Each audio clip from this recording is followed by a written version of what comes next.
Rise and shine, everybody. It's time to wake and bake with Craig Reed and Griff Martin. Hello there, this is Alan Collins, and you're listening to the Stoned Roadie Show. The Stoned Roadie Show, podcast 249. Wake and Bake, the Morning Buzz, episode 124. Action. Alrighty then, fellow slaves and earthlings, looky here. This here's Wednesday, and it's November the 20th, 2024. My name's Craig Reed, a.k.a. the Stoned Roadie, and with me again, as always, my co-pilot and co-host and the rocket scientist, Griff Martin. So what do we got to talk about here on this Wednesday morning here at 6 a.m. on Wednesday there, Griff? Yeah, we got a lot of really great comments on the last podcast on the Jimmy Johnson interview that Brian Bodkin did. Yeah, it was pretty interesting. I thought everybody would enjoy that, and that's pretty much an exclusive. I've heard him talk about it in bits and pieces on other interviews and things, but that was pretty detailed. And at the beginning of it, you had to listen kind of hard, but it got better. But yeah, so appreciate the everybody commenting on that, and then a lot of people wishing me happy birthday. And today's my birthday, and I guess people saw it on Facebook, and then I put you know how whenever you see somebody, it's their birthday on Facebook, and you didn't wish them happy birthday, and then you jump in there and you go, yeah, happy late birthday. Well, this time I put up a thing that says, yeah, thank you for all the birthday wishes, and you still have one more day to get in on the birthday wishes if anybody wants to. So, and that way you won't have to feel bad about it. Then I saw a post that Jimmy Withers put up, and it cracked me up. It goes, Taylor Swift writes songs for girls who give teethy head. You can always leave it up to Jimmy. Jimmy Withers, he's the guy that actually caused me to meet Gene Odom, because I saw a video that he did, and he was on a tour with Gene, and that's how I met him, because I said, man, I wonder if I can go take a tour with Gene Odom like that, and I got in touch with Gene, and the next thing you know, here we are. So yeah, Jimmy's quite the character. Let me see what else we got going on. Yeah, Craig, any more donations or anything you want to talk about? No, we didn't have any donations here in the last couple. Nobody put a bid on that camera yet? No, no. Yeah, you want to show it again so everybody could see? And oh yeah, let me see here. It's yeah, that's a cool Tom camera. Garrett bought this one here last week. That's the Omni 2. This one here is the Osmos 2. I'm sorry, that was the Osmos 2, and this is the Osmos 3. It's still, this is the box mine came in. The box that the actual camera and everything's still over there in a shipping box. I don't want to take it all apart. It's still all brand new and stuff, but yeah, I got one deck just like it. I haven't learned how to use it totally yet, but what I've been using it, I really do like it. What's the difference in between those two, Craig? This one, as you can see, it's got the screen that's just right there in the camera, and this one here's got the screen that goes side. It goes up and down, and then when you turn it sideways like that, it turns the camera on. This is an $800 camera. Yeah, it's got the whole thing. Once I figure out how to use mine better, do some demos with it. Yeah, you got Christmas coming up. You know, that'd be a nice little stocking stuffer, or a camera that you can take video of the family with around the Christmas tree. Yeah, it takes great pictures, and yeah, it does live streaming. Well, through your phone, but yeah, it's cool. It's real convenient. You don't have to hold it like a phone. You just hold it with one hand. It's real cool. Yeah. Sound on it's great too. Well, then there's that, and we had a lot of people that were commenting too on the Mike Tyson Jake Paul fight, and I was talking to Craig, and I saw somewhere where that guy Andrew Tate, that guy, he's a kickboxer, converted to Muslim, and he's that real rich guy. He's got the brother, and he's kind of a mouthy dude, and he invited Jake Paul for a match, but I think they're buddies too. It'll probably end up being a thing just like Tyson did, you know. And there's a pretty interesting comment in here. Somebody commented on which their take on that whole thing. I'll read that, and I kind of agree with them on it. But yeah, that was a money grab. That thing, I think it was. But those girls, to me, they were real. Those girls that were fighting. Damn, Craig, you're looking pretty thick in that picture there, buddy. This shirt. Last week I said I was running this shirt on eBay, and I don't normally stuff stuff, but this is kind of comical. I misplaced these shirts. You can tell that this picture means oh God, at least 10 years old. Well, you got that one picture of you on heroin. This is the picture of Craig Reed on mushrooms. You look a little bit like you just woke up or something. But there's the back of that Texas shirt. But somebody asked me to put in a document of authenticity with these shirt, and I said, I don't know what I'll put in a document of authenticity for, you know. So I just made a document that it came from my collection, and it seems like that's all they wanted, just to know it was from my collection. Yeah, that's all you need. But yeah, I sold this shirt once when I made the ad. I posted this shirt with it, and when I was running across the old ad, I found this picture, and I thought it was kind of comical, because I was fat more years than I thought I was. Well, you're kind of blocking your body. All we can see is your head, your fat head. We can't see the body part. Yeah, I can't really see, but you can tell how fat my face is. But I was gonna give this picture away.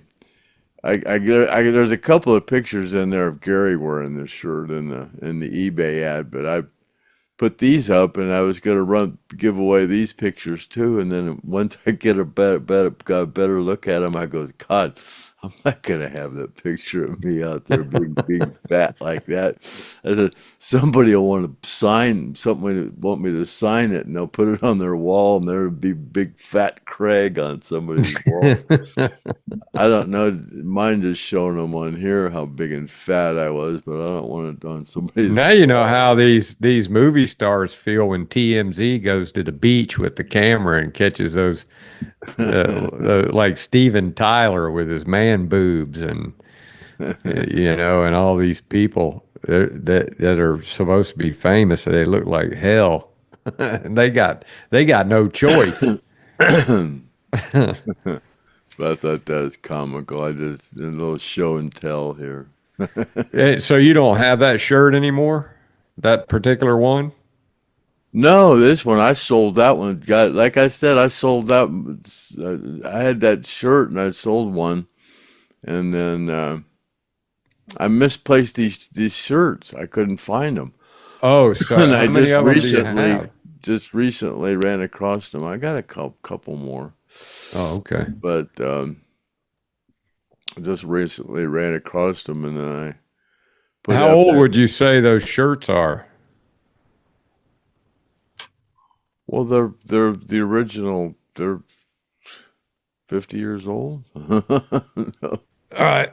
Yeah. So anyway, yeah, we can go ahead and jump into these comments and questions here, Craig. You got anything else?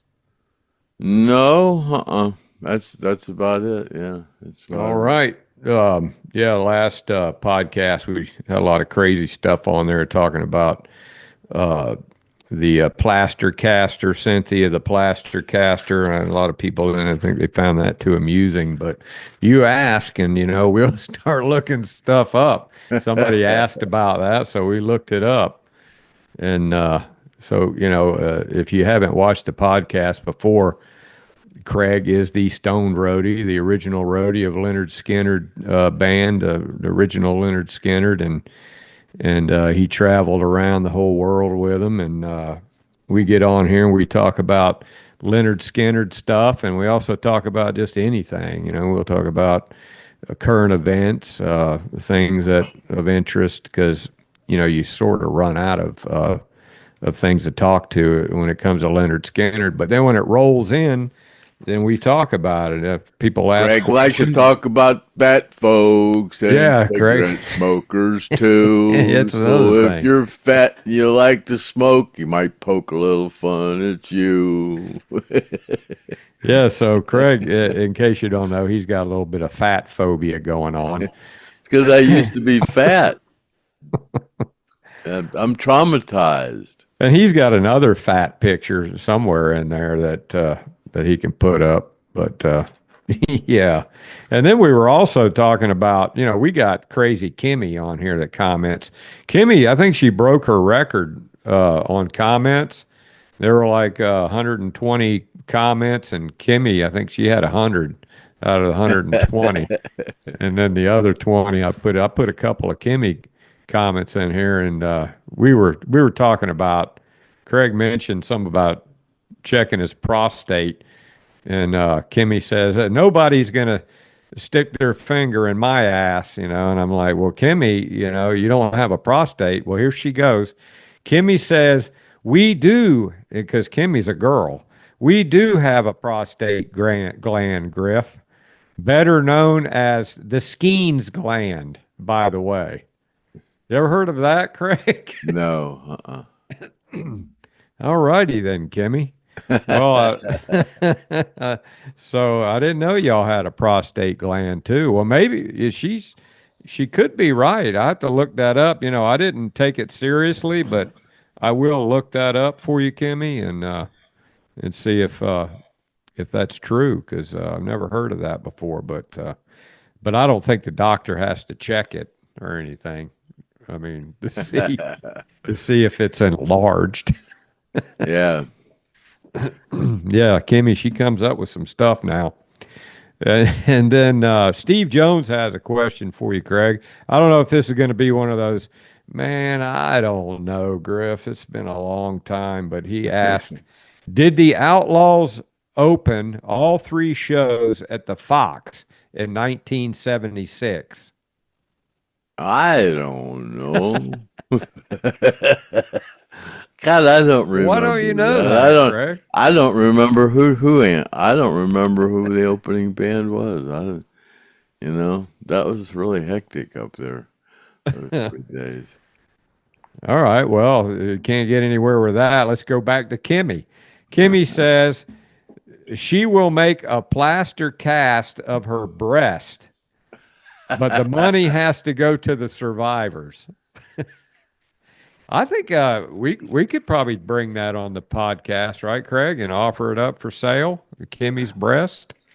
I guess. Kimmy, is it a flat breast, or is it a perky breast? Or yeah, go ahead and send a picture of it, the plaster cast, to Craig at thestonedroadie@gmail.com, and see if he thinks that we can put it up for auction on here, because there might be some. Yeah, that's a whole lot of trouble to go through just to make a sample. You have to make a mold and.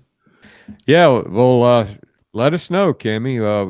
We're always wanting to make a buck for the survivors. It don't matter how we do it. uh, John asks, Griff, what is your fundraising address for your traveling?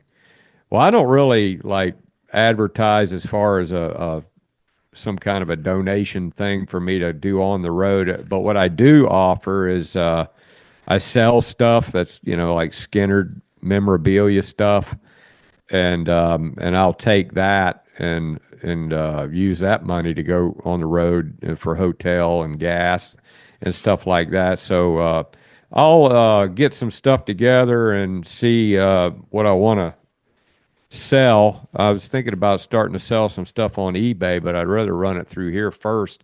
But I do have some real cool stuff. I've got those necklaces with the Hell House Dockwood in it, and I got stickers. As a matter of fact, I have a couple stickers here, and the first person that sends me an email to this email that I'm putting up right here, and they say, Griff, I want those stickers. I'll send these stickers to you. This one here says Gene Odom and Craig Reed on it. These guys, both Gene and Craig, signed this Hell House sticker. And here's a band sticker, which is unsigned. But if anybody wants these stickers, yeah, Griff, I want those stickers at my email here. And the first person that I read that on the comments, I mean, not on the comments, but in the email, then I'll send those stickers right out to you. And it won't be a thing like Craig. It won't take 12 months. I'll do it day after tomorrow, I promise. But I'm only going to see the first person send me the email, so it's not going to take long at all. So that's a pretty easy thing to do there. Yeah, Jimmy says, happy birthday, Griff. Have a good one. Cheers. Yeah, thank you guys again for all the birthday wishes. I'm not going to tell you how old I am. 65. That's when you lost all that weight, right, Craig? When you turned 65? Yeah, right. I turned 65. Yeah. So that's an inspiration for me. I can lose that extra 10 pounds I've been trying to get rid of. Yeah, people who say I'm too old to lose weight, that's bullshit, Oh, yeah, you're never too old. I mean, you might be too old to turn into a bodybuilder or something, but I see a lot of commercials, guys, they say, oh, it's never too late. This is my father, and he's 62 years old, and look at him, he looks like a bodybuilder, but I don't believe I have the energy for all that. Yeah, when you get older, your skin don't shrink up like it used to, though. Oh, yeah, that's true, don't have right? as much elasticity in it. Your skin doesn't, yeah. Yeah, I tell you what, people that lose all that weight and they've got that saggy skin, oh my God, that's then that surgery is painful from what I understand. Yeah, somebody the other day, some woman got 47 pounds of skin taken off. Oh my God. Lost a bunch of weight, and yeah, she had 47 pounds of skin taken off. That's a lot. You don't think 40, lift a 50-pound bag of potatoes. That's how much. Oh, I know. Yeah. And you wonder why you're tired when you're walking around all day with that, that extra weight. You know what? I see these women, they show these women that are trying to lose weight, and they show them in the gym, and they're trying they kill themselves doing all these exercises and stuff. I don't believe you need to do that. If you're that far overweight, if you're carrying around 40 or 50 pounds, you're exercising by just moving. I mean, you're carrying around 40. You're carrying around 40 or 50 pounds with it. I never thought of it like that, but I guess that's a good way to think of it. You are. Your muscles have to carry that around, so you're exercising. If you're big and fat like that, you're carrying 40 or 50 pounds around you all the time.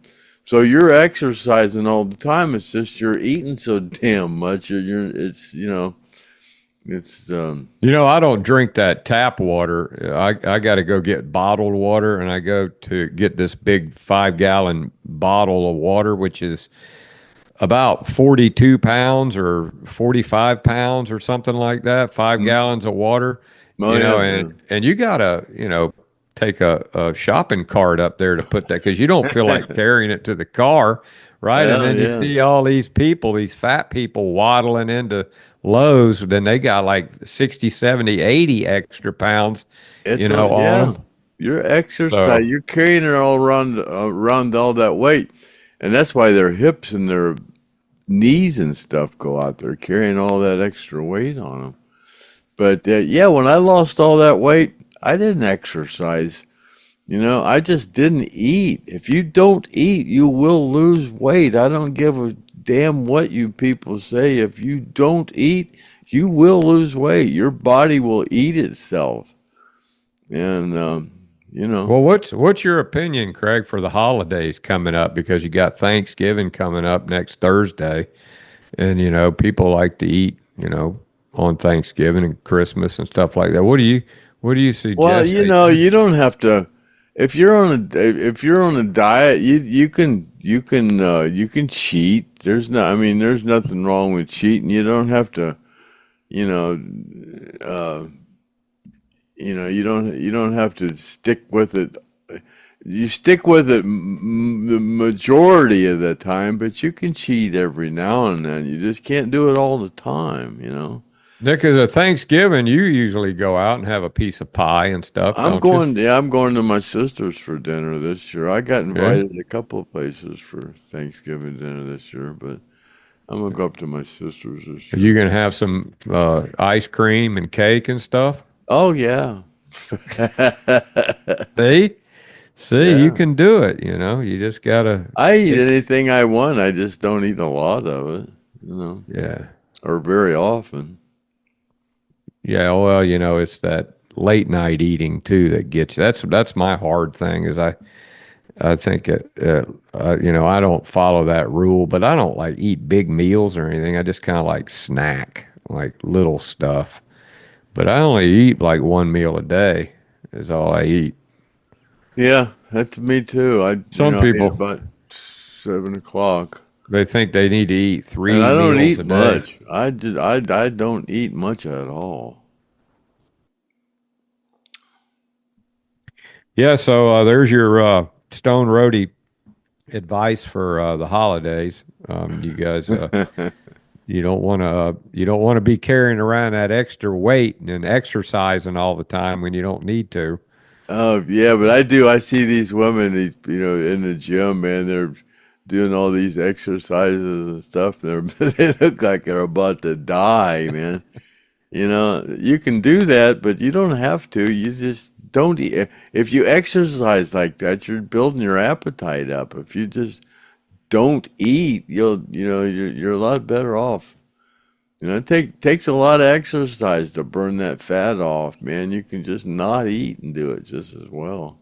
I remember a guy once said a big spoonful of peanut butter, you'd have to run like a mile and a half to burn a spoonful of peanut butter off. Oh yeah, yeah. It takes a lot of exercise, man. Yeah. That kind of puts things in perspective. Um, Let me I'd see rather here. just not eat. A couple of Joe Mueller, Tina Oresco, both of them. They are they really like the Brian Bodkin interview with Jimmy Johnson. Joe Mueller says he had two hernias, and it did not hurt the day of the hernia, uh, the day of the surgery for the hernia. But a couple days later, he said it was pretty bad. So is that what you experienced, Craig, on your? Oh 'Cause, yeah, yeah, yeah. You yeah, cut those muscles down there. It hurts. Yeah. yeah, because we were talking about that. We have Brian Gibbons, who, man, that guy's been through all kinds of surgeries and stuff, and he just got hernia surgery. That's about the only one I haven't had yet is the hernia. So if we talk about it any longer, I might get it. So maybe we better. Let me see here. Running out of comments and questions here pretty fast. Sammy Joe says he heard a lot of Skynyrd bands, but not one band can imitate Ronnie's mule calling whistles. Yeah, I have to agree with that. Ronnie had that. You know how to whistle, Craig? Wild? I can't. No, I can whistle, just normal whistle, but I can't do that. I can't do that. I saw a thing where Artimus said Ronnie taught him how to whistle. And he said he kept putting his fingers up there, and he said Ronnie kept going, no, man, you got to do it. He said, keep doing it. You'll get it eventually. And he said he remembered the first time that he made a noise come out of it, and he said, I got it. And then he was able to do it after that. So Artimus whistles just like Ronnie, pretty much. I've heard him whistle. He sounds a lot like Ronnie. Oh, really? Yeah. Did Ronnie use his fingers, or did he just do it? No, he just whistled. Yeah. Yeah. So when you do it enough, you actually learn how to do it, I guess, without your fingers after a while. Yeah. He's just like real loud. Yeah. Yeah. Yeah. Oh, Danny Joe Brown. He used to try to do the Ronnie Van Zant whistle thing, didn't he? Molly Hatchet. Remember Danny Joe doing that. Yeah, he used to, because I used to think all the time that was like a ripoff on Ronnie when he would do that, you know. But somebody told me Tom Jones used to do that, and I saw a video with Tom Jones whistling like Ronnie. I was like, damn, maybe that's where Ronnie got it from, old Tom Jones. But I kind of think Ronnie just brought it out on his own, you know, that redneck thing. Let me see here. Jeff says, we were talking about Red Odom, Gene's brother. He says, Red was in Rayford prison. Not sure why. Any details on that, Craig? Well, we know that Ronnie wrote the song about Red, right? The Four Walls of Rayford. I think I used to know what Red did to get in there, but I don't remember. Somebody said that he actually had a murder charge on him too. I don't know how true that is. I'll have to ask Gene. Rumors. It's kind of a touchy subject with Gene when you start talking about Red, but I can ask him, and he'll be all right with it. And I say, hey, Gene, man, what was it your damn brother got thrown in jail for? I think I used to know. I just don't remember.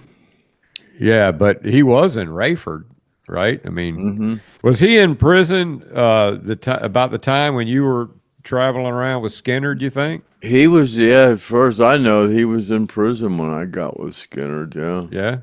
Yeah. And Ronnie used to talk about him a lot. What did all he say about him? I just heard the name Red Odom a bunch and how wild he was. This guy here, Jeff, says, after seeing Joe Barnes in the interview, and that was 2 podcasts, I think that was 247, he says, I think he should have been the Stoned Roadie. He looked pretty toasted.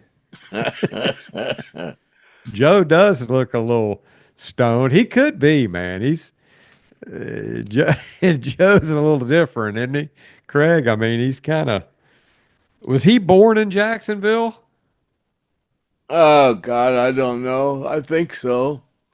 Because he doesn't seem... He seemed like somebody that was like maybe from California or something, the way But I'm glad you brought up Joe, though, because I was talking to Chad today, and Chad was talking to Joe yesterday, and Joe said that he's going to sell all of his Skynyrd stuff, and he's actually got the blue jacket. Oh, yeah? Yeah, he's actually got that blue bomber jacket.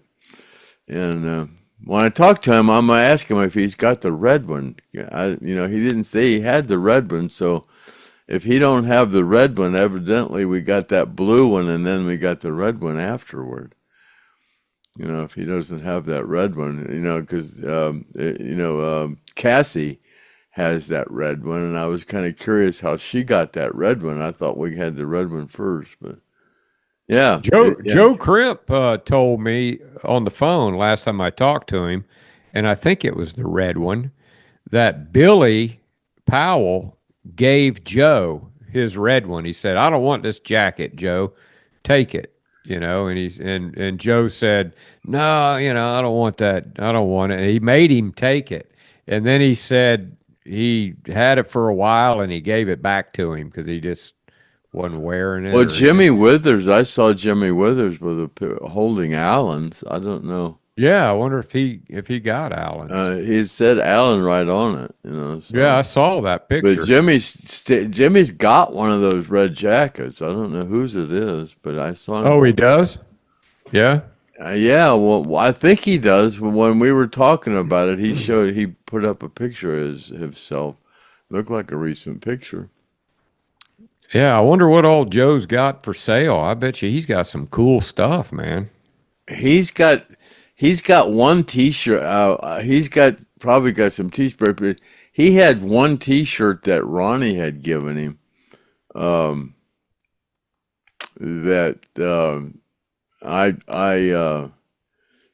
sold it on eBay. He had me put it up on eBay for him, and it came from Ronnie, and he got $2,000 for that T-shirt. Damn. Yeah, for a T-shirt. That's cheap now. Yeah. If you had that now, that'd be $5,000. Yeah. I would think. I tell people, I said, I sold a T-shirt on eBay for $2,000, and I said, and the damn thing wasn't even mine. Yeah. But that one that Joe was talking about, I can't remember. I think it was the red one. Yeah. But it was, so I don't know what happened to Billy's after Joe gave it back to him. But yeah. And Brian Givens, I have a question for Griff. Can you tell us about your guitar collection? Yeah, I read this comment and yesterday, and so I had all my guitars because I was moving them around, so I had them out. So I said, well, I could probably videotape them. So I did a real fast videotape of all my guitars that I have, and I just went through a real quick explanation of each one of them. And then when I was done, I realized I had one that I didn't show, which was I've got one in a acrylic case that I'll put at the end of the video. So yeah, at the end of this video, Brian, I'll put that video up of my guitars that I have. I've got some pretty old ones. It's about like 6 or 7 guitars, not a huge collection or anything, and they're mostly acoustic. I only have one electric guitar. So yeah, at the end of this video here, or this podcast, I'll put that up and you guys can see my guitar collection. It's no big deal. It's just a small one. But I appreciate you asking about that, Brian. A lot of other people have asked me that too, so I figured I'd go ahead and do it. You got guitars too, don't you, Craig? I probably got a dozen. Mine are just wall hangers, basically. I got a bunch of old harmonies. Real nice. They used to be nice ones, but they're just kind of wall hangers now. You got a bunch of ukuleles, don't you have like about 50 I got about 50 ukuleles. Yeah. Yeah. I got. Where do you keep them at? They're just downstairs, Did you play them, or what? Why were you collecting them? I don't know what happened. I had that motorcycle shop, and I don't know. I went to Hawaii and I got a Martin ukulele, and then I just started collecting old harmonies, and I just started collecting old harmonies. I don't know. And then when I had that motorcycle shop, I had all the walls covered with guitars and ukuleles. Oh, so you had them hanging up on the wall at your Yeah, I shop? had them hanging Yeah. up at the motorcycle shop. Yeah, How long was that shop open, the motorcycle shop? I was open about 3 years. Did you repair them too, or just sell them? You Yeah, did? yeah. I was the You- yeah. I repaired them myself. Yeah, oh, really? You fixed them yeah. yourself? I was the owner, salesman, mechanic. And what kind of motorcycles were they? Ridley, Ridley? Yeah. Ridley automatic motorcycles. Yeah. No shit. Do you still have one of those? I got one of the little ones, the speedsters. Is that the one that you got the picture of you with Leon 1 riding around? Yeah, with this, yeah, with the flames on it, the little. Can you black still one. buy those Ridleys? No. Well, you can still buy them used, but Were they pretty good motorcycles? yeah, they're great. They're it's a Briggs and Stratton engine. It's just Oh, really? yeah, 750 cc Briggs and Stratton engine with a constant velocity transmission and CVT. Just Yeah, like yeah. the new cars have now. Yeah, it's just a belt. Yeah, they're cool. Yeah. What did they sound like? A Briggs and It Stratton? sound like a Just freaking log? Harley, man. It did? Yeah, even my little one's 625 cc V twin.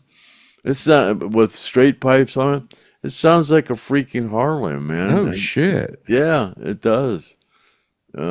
It freaks people out. They go, God, it sounds like a Harley. And how fast would they go? Mine would go 94.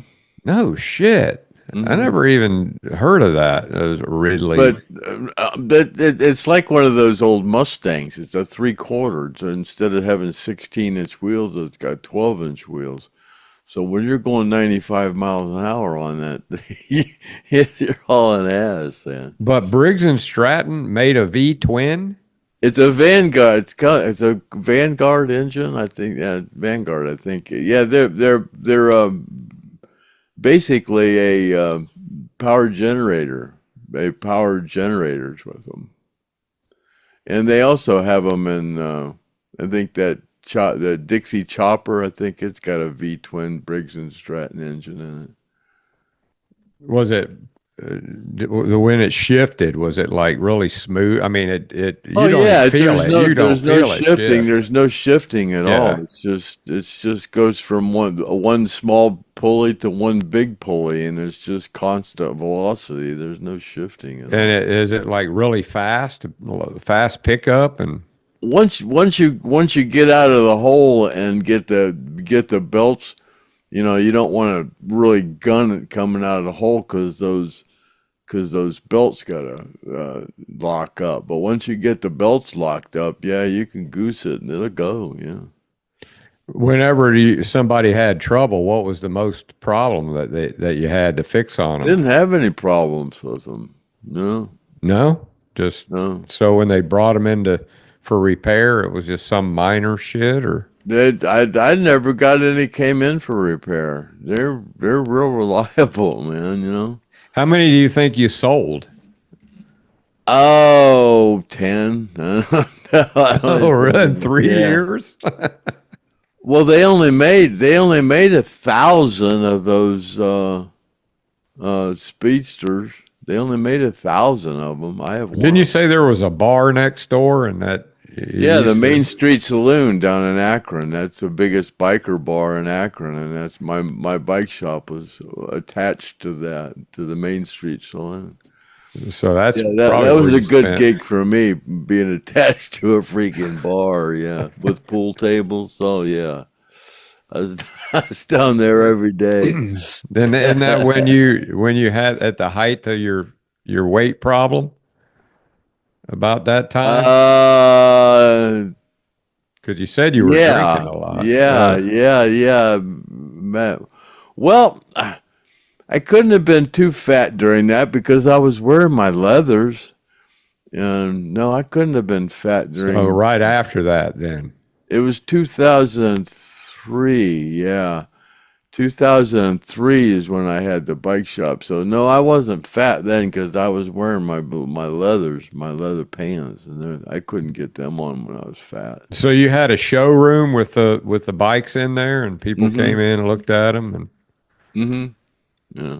didn't it have a windshield on the front of it? The one that you had Windshield, saddlebags. Yeah, they looked just like a Harley. I mean, except they had a Briggs and Stratton engine on them. Damn, that'd make a but conversation. they only weighed the big ones only weighed 410 pounds. Oh yeah, wow. Yeah. So they were real light. That's pretty interesting. Okay, back here at the comments, Mickey Wilson.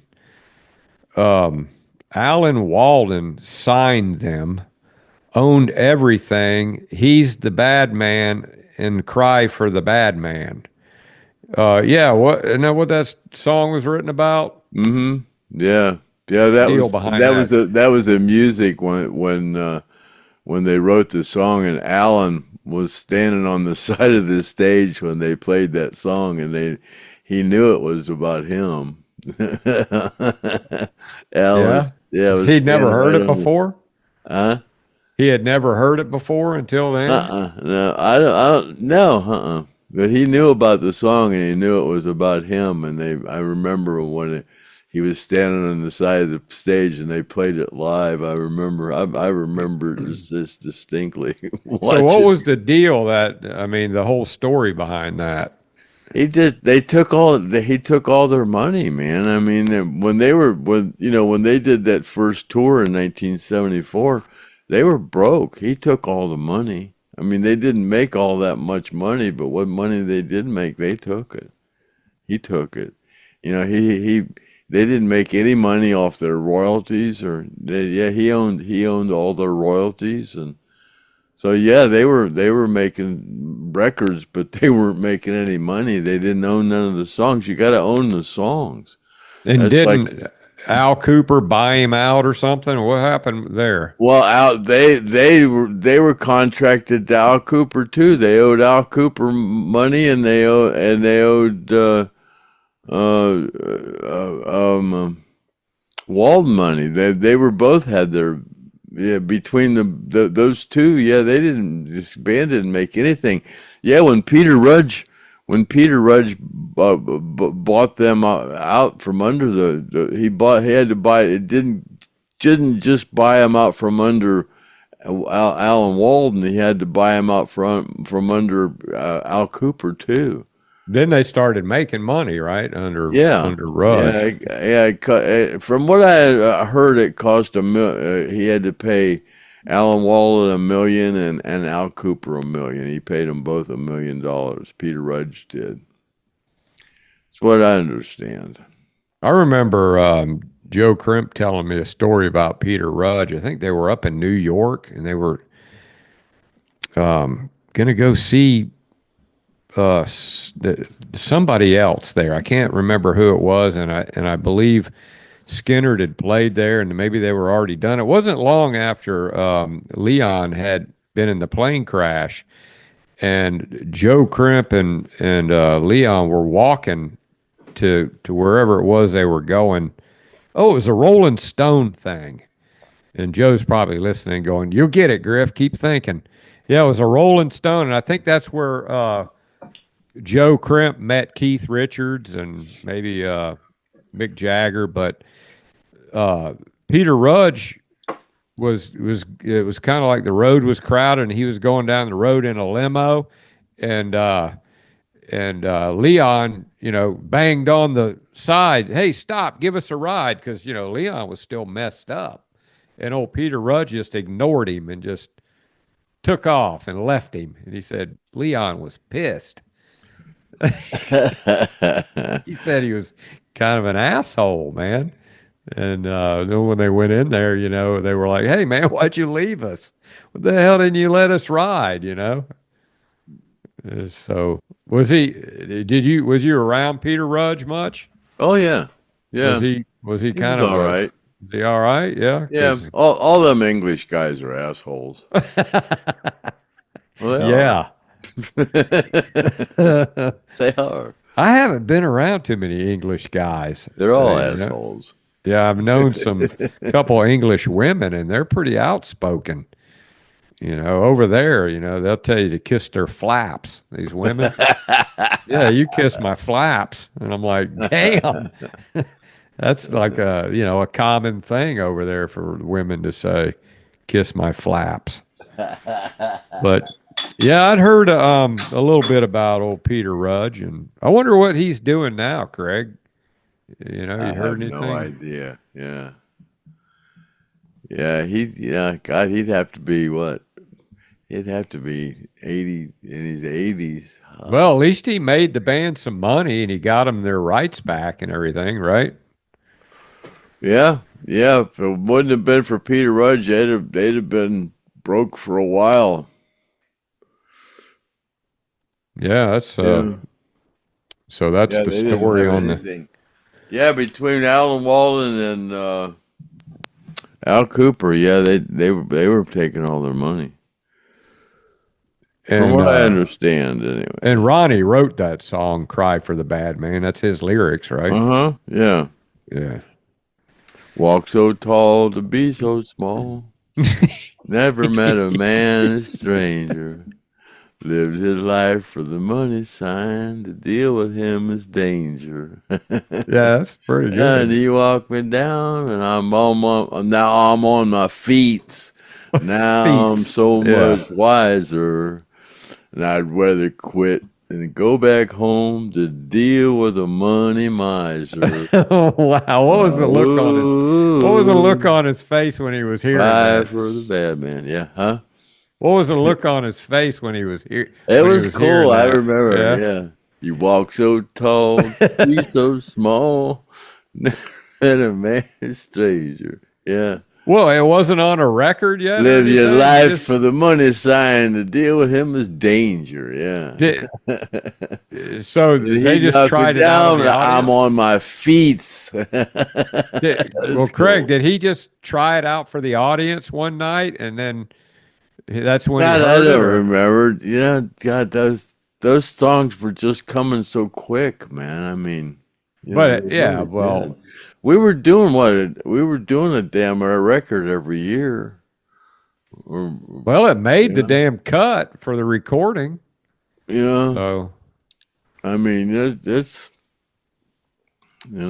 write a record every year. and that's what's cool about Ronnie is he wrote about things that happened to him, not just some whimsical bullshit that didn't make any sense. It was yeah. always Every song he did had some kind of yeah, it had a meaning inspiration. to Yeah. it about something that happened, and that's why he was always. You said he was always looking for a hook everywhere he went. He's always talking to people. Well, trying to get even a when hook. he'd get the hook, he'd turn it into his. Even you got that shit right. He turned that hook into Yeah, his own take on it. that's what Jimmy Johnson said, man. That he was just a wordsmith, man. That he never met such a prolific writer Well, as that's what Ronnie Ed Van Zant. King. Ed King said the same thing about him. Yeah, he said he was. Yeah. Yeah.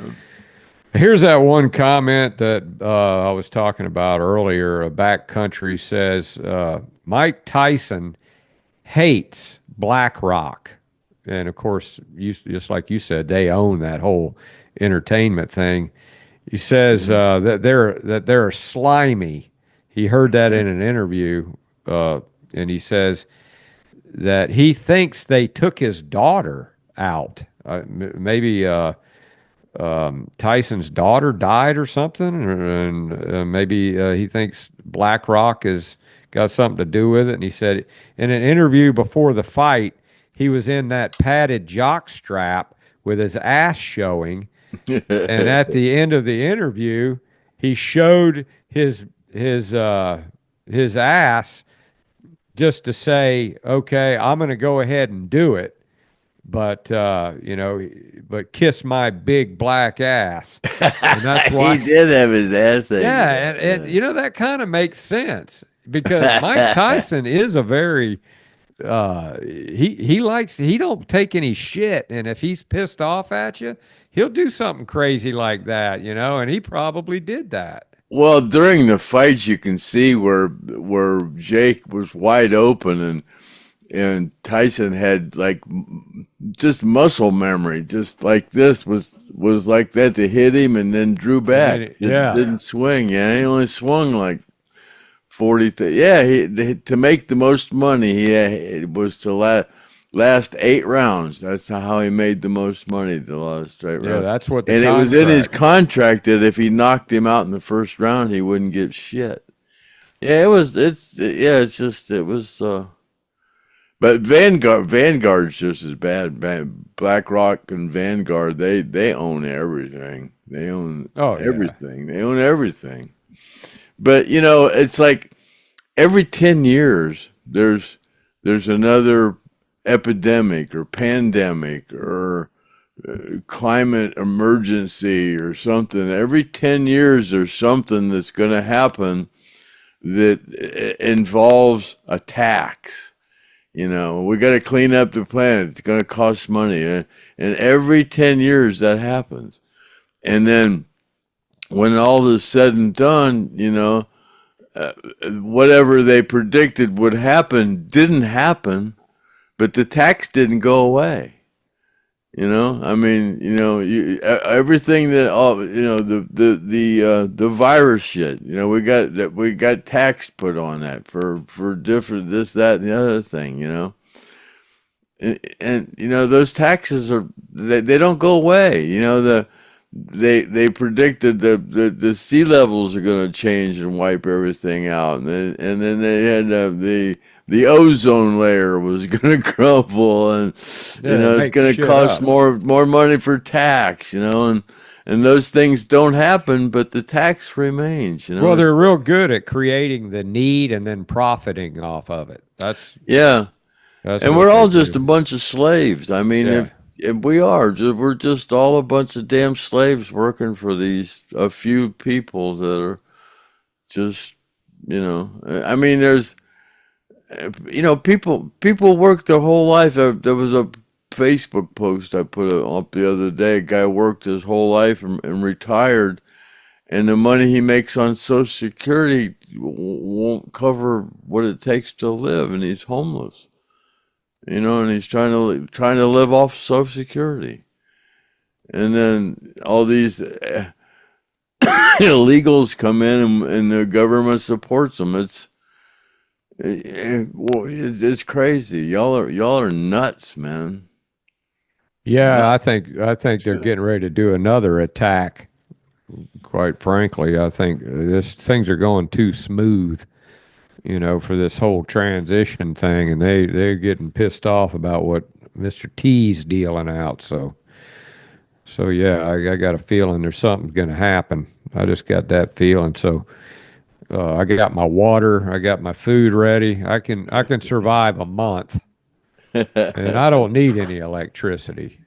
I can live without electricity for a month. I've been camping that long. Well, you got a little generator. Yeah, I got a little generator if I need it, Keep your refrigerator running. But yeah, everybody's going around now all at ease because Trump won, and they're like, "Oh, thank God," which I agree. But they didn't let him. They attacked him the entire time he was in office last time, and they ain't done yet, man. Those people they're ruthless. So, but that's the end of the comments there, Craig, and wasn't a whole lot of Skynyrd stuff on there. It's kind of like a little bit of a mellow Wednesday for us on the podcast, but stick around, and I've got to edit that thing with my guitar collection, so it's going to take me a little while to do that, but I'm going to go ahead and do that at the end of this, so you guys stick around for that. And with that, I appreciate all the birthday wishes, and happy trails. Yeah, thanks for coming and visit us once again for another Stone Roadie podcast. My name was Craig Reed, aka the Stone Roadie, and with me was my co-host and co-pilot, the rocket scientist Griff Martin. And happy trails to you until we meet again, and see you later, alligator, at the Wild Crocodile. And we'll call that a wrap and cut.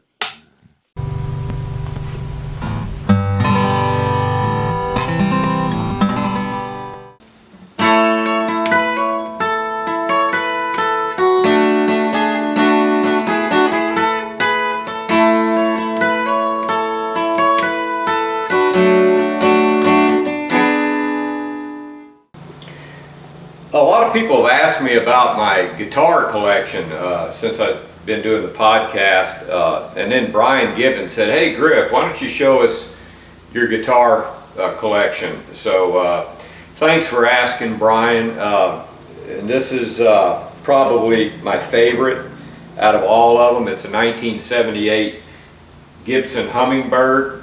It doesn't have the mustache on it. The Hummingbirds didn't have that. And it's in really great shape. I try to play it often. I keep it out along with my Taylor, but probably my best sounding guitar, I'd have to say, would be this one. Now this guitar, this is my Gibson Jumbo, which is another guitar. It's in really great shape. It's got the mustache, you know, and it's a big guitar.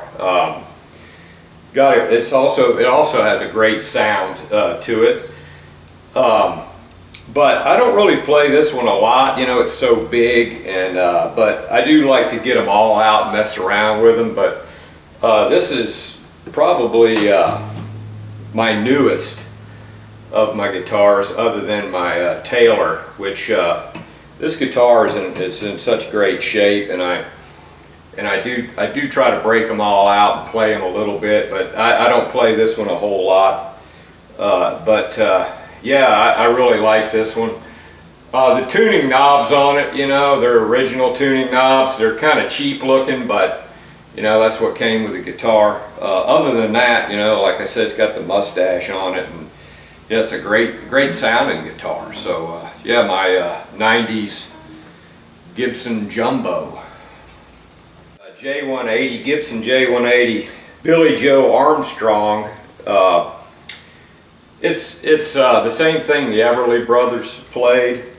It's got the upper and lower pick guards on it. Yeah, the Everly Brothers played this guitar. Cat Stevens played this guitar. Not this particular one, but yeah, I think though the original J180s that they did in the 60s had a lot better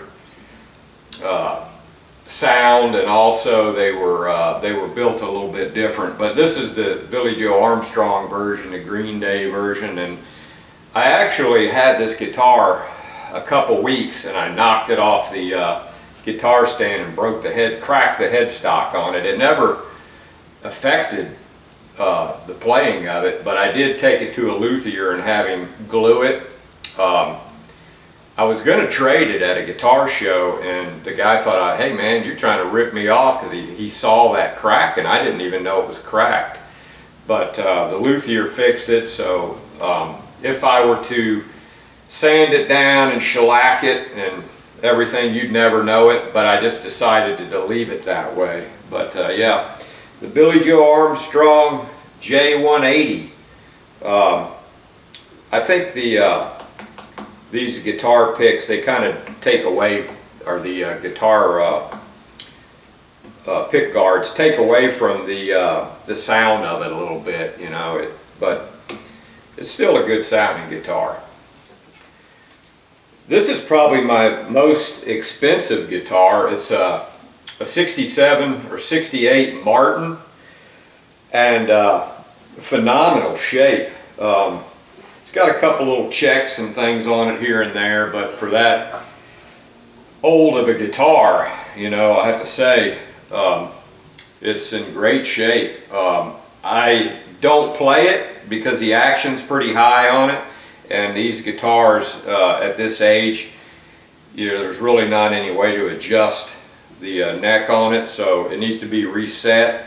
And when they reset these necks are glued on in here, and what they do is they have to heat it up, and they slide something in there and separate it from the guitar, both here and then over here, and then they actually cut a little bit out of the neck and then drop it down. And I really haven't found anybody yet that I'm willing to let them do that. I don't really want to send it to Groons. That's pretty expensive. But yeah, this is a nice guitar, and probably one of my most expensive guitars that I have. Yeah, so it's a great guitar. This is my Taylor, which is the guitar that I play the most, and you can see it's really worn out. I've got a lot of divots and things in the fretboard, I play it quite often. This is the one I always play.